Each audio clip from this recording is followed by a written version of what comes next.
বয়স তার মাত্র 10 বছর। এর মধ্যেই নাম উঠে গিয়েছে ইন্ডিয়া বুক অব রেকর্ডে।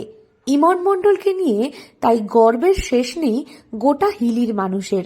নিমিষেই বলে দিতে পারে 130টি দেশের রাজধানীর নাম, 26টি স্ট্যাচু থেকে ইসলাম ধর্মের আল-বাকারা সূরা ঠোঁটস্থ। এমনকি নানাবিধ বিবরণ সহ বিভিন্ন ধরনের আবিষ্কারের খুঁটিনাটিও স্কুল পড়ুয়ার নখদর্পণে রয়েছে। ওই ব্যতিক্রমী প্রতিভার জন্য পঞ্চম শ্রেণীর ইমন মণ্ডলকে স্বীকৃতি দিল ইন্ডিয়া বুক অব রেকর্ড। এগুলো করলে সবার কাছ থেকে সম্মান পাওয়া যাবে, ফার্স্ট হওয়া যাবে, আর পরে চাকরির আর চিন্তা ভাবনা করতে হবে না। এই পড়াশোনা থেকে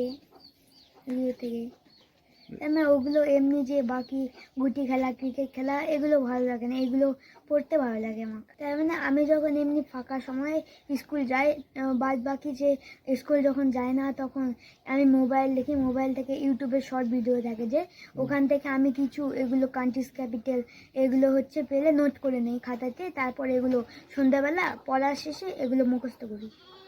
বাংলাদেশের সীমান্ত হিলি থানার ভারত ঘেঁষা চুকুরপাই গ্রামের বাসিন্দা পেশায় ইলেকট্রনিক মিস্ত্রি ইমরান মণ্ডল। তার 10 বছর বয়সী পুত্র সন্তান ইমন মণ্ডল পাঞ্জুল হাই স্কুলের পঞ্চম শ্রেণীর ছাত্র, কিন্তু সে ব্যতিক্রমী প্রতিভার। ইন্টারনেট ঘেঁষে একাধিক বিষয়ে জ্ঞানের ভান্ডার সমৃদ্ধ করেছে। 1 মিনিটেই বলে দিতে পারে 130টি দেশের রাজধানীর নাম। কয়েক সেকেন্ডের মধ্যেই পৃথিবীর 26টি স্ট্যাচুর নাম অবলীলায় বলে দিতে পারে সে। ওর ছোট থেকেই আগ্রহ ছিল পড়াশোনার প্রতি। আর আমি ওকে যখন যেইটা করতে বলতাম তখন সেইটাই করতো। তো মোবাইল দেখার পরে ওর ইন্টারেস্ট ছিল, সেই জন্য আমি ওকে এগিয়ে নিয়ে যেতে চেয়েছি। ও এগিয়ে গেছে আমার সঙ্গে। এতে আমার কোনো হাত নেই, ওই চেষ্টা করেছে জন্য আমি শুধু গাইড করেছি। তো লাগে, কারণ আমাদের হিলি থানার মধ্যে প্রথম ও পেয়েছে, তো এটা একটা তো গর্বেরই কথা, আমাদের আনন্দ আর কি, আনন্দ লাগছে। না হোক বড় হয়ে আরও কিছু, ওর তো ইচ্ছা যে মাধ্যমিক ওর জেলার মধ্যে টপার হওয়ার ইচ্ছা আছে। তো এখন আল্লাহ কি করে, তা আমরা আছি ওর পাশে, সবসময়ের জন্য গাইড করছি, ওর যখন যেটা প্রয়োজন হয়।